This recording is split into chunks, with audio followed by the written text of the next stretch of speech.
Hello, everybody. Um, this is the BB&J podcast. For those of you who are listening, it's not going to sound that different, but for those of you who are viewing, hello, it's excellent to see you. And I know I always say that, but I can actually say that it's excellent to see you.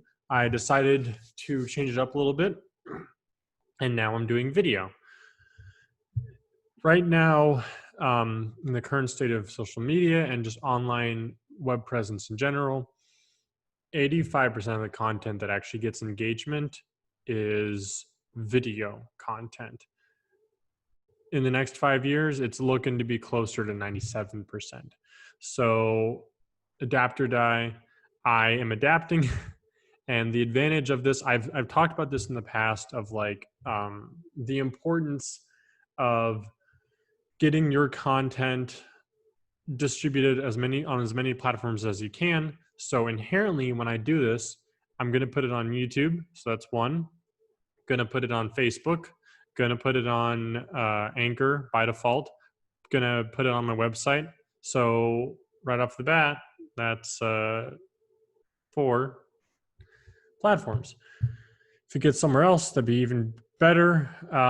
So let's get started. I am going to continue doing my thing. As you can see, I have Flipboard pulled up, and I'm going to search web design. Let's see. So let's look at the first thing. I'm going to click it. Should a web designer ever provide discounts? This is something that I think in my work with contracting and running my own business, myself, people who work in that kind of field, that's always the question, right? How much should you charge? What kind of, how often you should charge? Do you charge per project? Do you charge per hour? Do you charge per theoretical hour or actual hour? When do you provide discounts? So running through this, what they're saying is if you're doing it for charity, if you're doing it for loyal clients, if you're doing it during tough times, and then when not to do it is prospective clients. I would honestly say anytime other than that. I'm going to stop screen sharing. So why would you do a discount? If you are doing work for a charity, we have that at the BB Digital Lab. We have done work with some charities. I personally have done videography and some other work for nonprofit organizations. To a certain degree, you're not necessarily getting as much money, but you are getting credibility. You're getting value. If I worked like if I did web design for a homeless shelter, if I charged them my normal rate, that's money that they don't necessarily have, and that's coming out of the money that they could be spending feeding those who really need it. Furthermore, I mean, it is a nonprofit. It's an organization that's really doing some good work. So I would feel bad for charging them normal rate. And in that case, that makes sense to either do a reduced rate or do it for free. On your end, what are you gaining? You are gaining credibility. You are improving and enhancing your online presence, because you're saying that you're someone who actually helps people. You're willing to donate your time to something that you believe in, something that you support. I think most people can say that, helping those uh, who need it, and helping services who help those who need it, helping organizations who do good work is very important. And by showing that you're willing to put your time into that, even if you're not necessarily getting paid as much, you are showing that you are a good person. I mean, and I know that this kind of gets abused online, where you have like, oh, doing things for the clout, giving $100 to a homeless person just for attention. But as long as, I mean, as long as you're actually giving it to a homeless person, they still have $100 more. Uh, there are some moral gray areas with the kind of clout oriented charity that you see.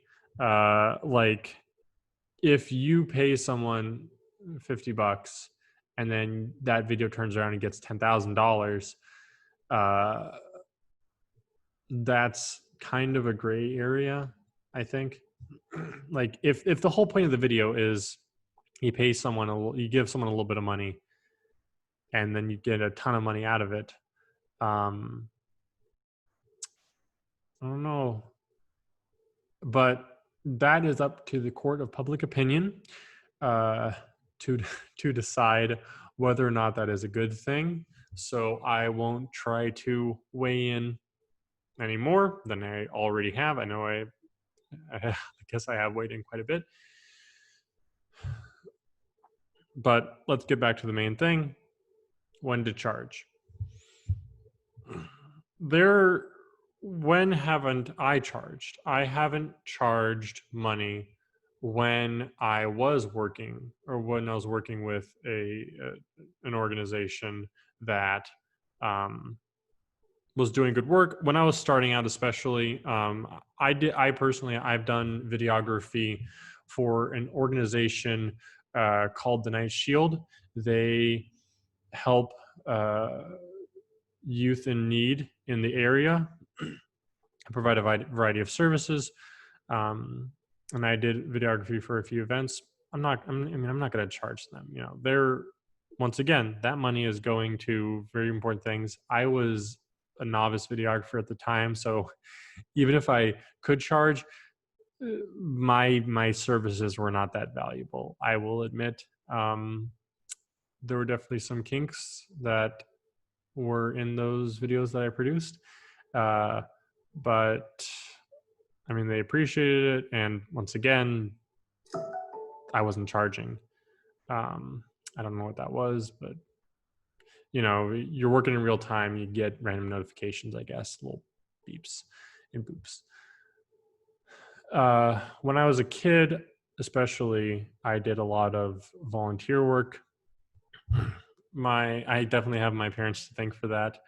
I remember the first time that I volunteered, I was 6 years old, and I was stamping hands at the local, oh gosh, it hasn't been going on for so long that I forgot what it's called, Irish Cultural Festival, something like that, that we used to have in Carbondale. It was great. Unfortunately, there were some issues with that, and it ended up no longer continuing. But I volunteered there a few times. I am an Eagle Scout, so I went through. I started as a tiger cub, which I'm not going to bother sharing my screen, but tiger cub, right? Oh, that's sad. They're like tiger cubs for sale. No, come on. What are you doing?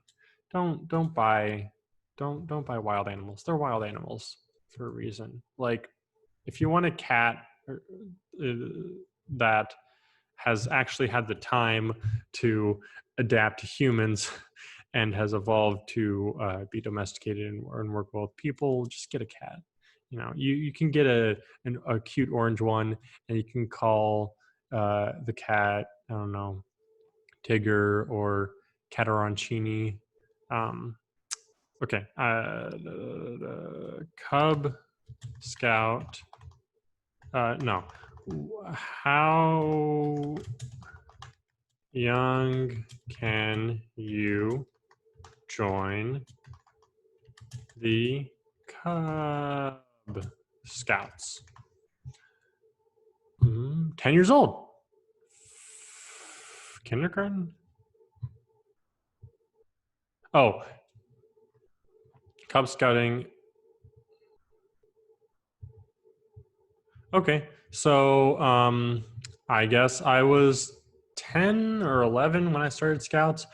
Cub Scouts at the time, and worked my way to regular Boy Scouts of America. It was Boy Scouts of America. I believe it's Scouts of America now.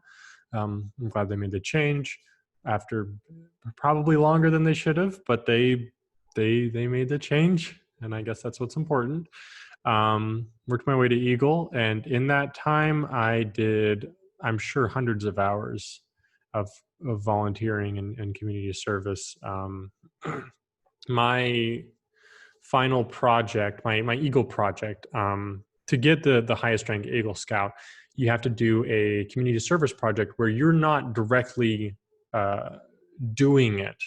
Like if you were building park benches, you wouldn't actually be building the benches, but you have to coordinate things and you have to lead people, and it's supposed to give you that training, give you that experience with a real leadership role where you are coordinating a project, coordinating people, and doing all the work behind the scenes.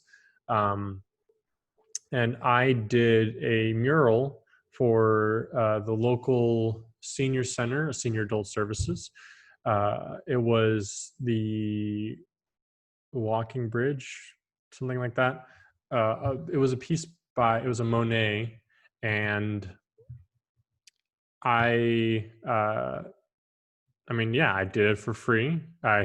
I'm not the most artistically talented, but I did have some good people in my corner, notably my father. Thank you. Well, my father. But I had some good people helping me along the way, and especially with the painting itself. And I mean, last time I saw it was still there. I think people appreciate it.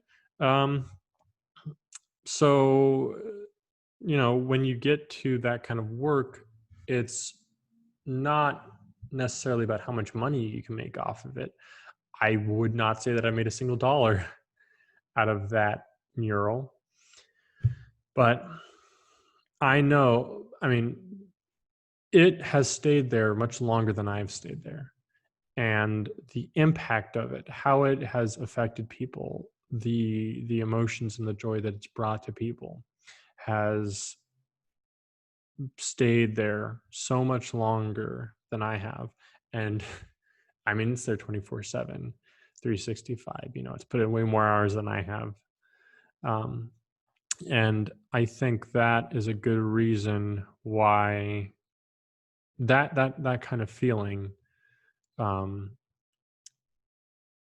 is a good reason to volunteer. Not just about the clout, not just about how much money you can make off of a video, but uh, having an impact in people's lives that essentially almost that stays much longer than you do.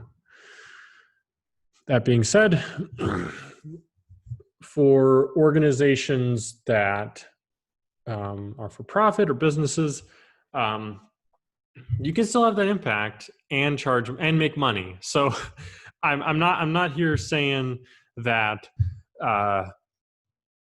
you can't charge money and you can't have a lasting impact if you don't charge money.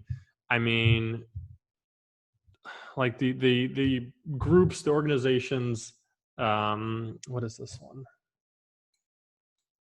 Wild Interiors, that they made the stuff, they set it up for the plants that I have. Some of the plants, I have a lot of plants in this apartment. You can't actually see them, any of them right now, because of the angle camera view, but I have like 15, 20, I think. It is very nice. And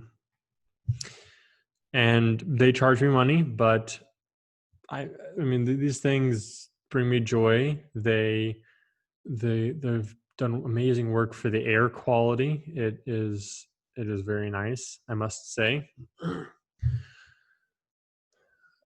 But so, like, I'm just, right here saying they did spend money, but they have done some amazing. It has had a lasting impact on me. So don't think that you can't charge your clients if you want to make a lasting effort, um, because you need to value yourself as well. You know, you need to be able to take that money and invest in yourself so you can provide a higher quality product. Reinvesting in the company. It's very unfortunate, but for many, especially larger companies, they're you're looking at 85, 95, some as bad as like 97 or 98% of their profits going into stock buybacks, paying out investors, rather than reinvesting in the company itself. And I think that's very unfortunate because that severely limits innovation, that limits how much they pay their employees, and all in the name of helping investors and unfortunately helping the top people at their company. So reinvesting in the company uh, enables you to provide a better quality product. We have a few cameras at BB Digital. I'm using not the default camera, but a Logitech. I've got my Yeti microphone right here. This is not, none of this is free.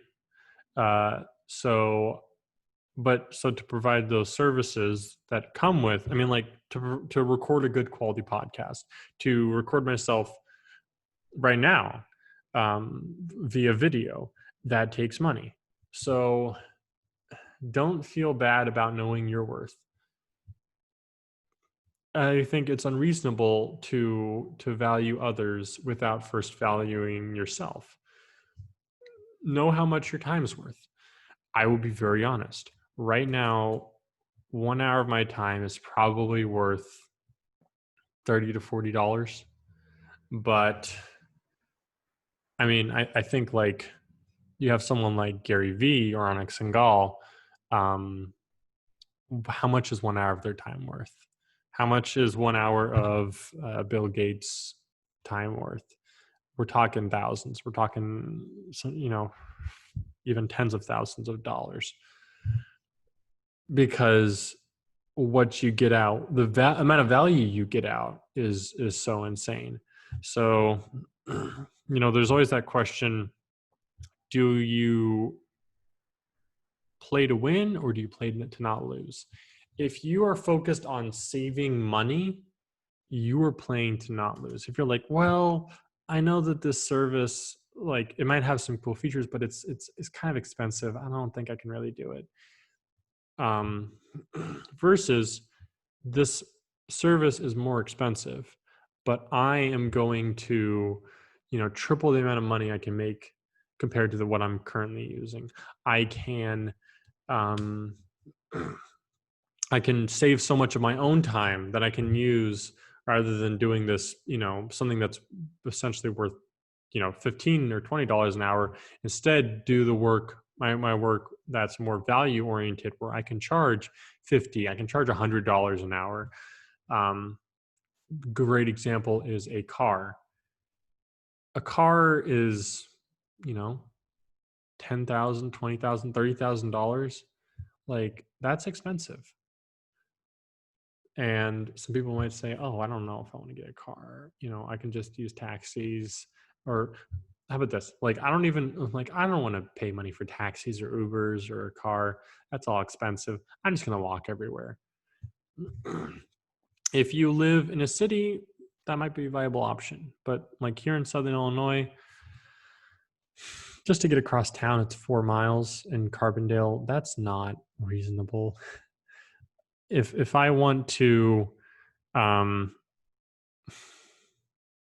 if you're gonna waste so much time, like if I'm saving $10 an hour not using an Uber, but it takes me, but I could be making $40 an hour or $50 an hour in that same amount of time that I'm wasting.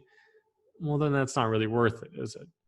If I'm if I'm paying $50 more for a service, but that service increases my conversions and doubles my traffic, well, that's kind of worth it. So, getting back to the main point, in terms of charging, know what your time is worth.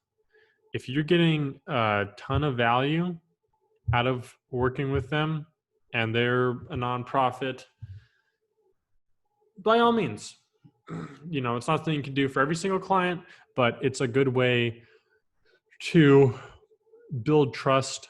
It can be an okay way. I will say okay way to get new clients, because yeah, you might get people who will pay, but you might also get more nonprofits or low profits who still can't pay. you know Another thing the article mentioned was working with previous clients. This is something I saw this referenced by Gary Vee in, I think, a podcast he did recently, where he was talking about grandfathering in. If your client is used to a certain amount of pay for your services, sometimes it can be better to charge them the older rate rather than raising the price, because it you're focused on retention. They have continued to work with you. They've been loyal to you. And so there's a certain expectation for you to be loyal to them. That being said, if I started working with a company when I was in high school, um, you know, I can't. It would be unreasonable for me to charge them now what I was charging them then, because I'd be charging them what, $10 an hour, $12 an hour. But the thing is, I'm offering a different product now. I'm offering a much better product now. So next time that new session comes in, you can offer better, higher quality services and then still charge them more. So if it's a difference of $5 an hour, I can understand grandfathering them in. Or if you're just dealing with like tons of money, tons of clients, if you have like 100 clients and you have a few people who you start working with in the beginning where you're only charging them $500 a month, I think that's okay. But once again, it depends on what you're doing. It depends on what your time is focused on and the difference in the quality of the product that you're delivering. As a rule of thumb, figure out how much you're worth. This is actually pretty easy. People think it's hard. It's not. Most people actually know how much they're worth. Here's the problem. Here's the next part that trips so many people up. Charge how much you're worth. If you're worth $50 an hour and you're like, but I don't want to, I don't want to make them like turn away. I'd feel bad charging them so much money. You know how much they're worth? I mean, think about your clients. Do you think they're like, oh, I feel bad for not paying them as much as they're worth? That could be the case, but like, it is a two-way street. You know how much you're worth. If you feel bad for paying, not for charging them too much, now if you are overcharging them, then that's a problem. But if you know what you're worth and they're getting what you're worth, then you should be charging them for that. worth $50 an hour, and they're getting $50 an hour of value out of you, you better be charging $50 an hour. Or something equivalent. Value for value is perfectly valid, because what is money? Money is one way to quantify time. Time is the real currency here. Time is the most important currency. So if you're giving someone a service for free, but that'll save you a ton of time building your online reputation, then it's worth it. It can be a balancing act, but I would say most people probably undervalue themselves and undercharge as a result. So know your value, charge for it. I mean, imagine if a store was like, oh, well, we feel bad charging, I don't know, $5 for some pizza pockets, so we're going to lower it.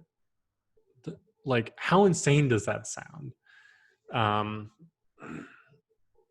amount of money that I pay for markers, I don't think I can appeal to emotion with that. So think about it like that. If you're a business, treat yourself like a business. Treat your pricing like you would a business. A lot of businesses do some charity work. I know McDonald's, they do display it very well, but I know they do some charity work with the McDonald's house, something like that. But like, I know that's what's important. I know that they do charity work. If someone's anonymously donating stuff, then that might not be the best for their business. That being said, I do have enormous respect for people who do anonymous donations, but if you're a business, then that's just not smart. On that note, I would like to thank you for watching or listening. Make sure to like and subscribe, all that goodness, and I will be back on your phone or tablet, or listening device, whatever you choose, or viewing device. And I'd like to thank you for listening and watching.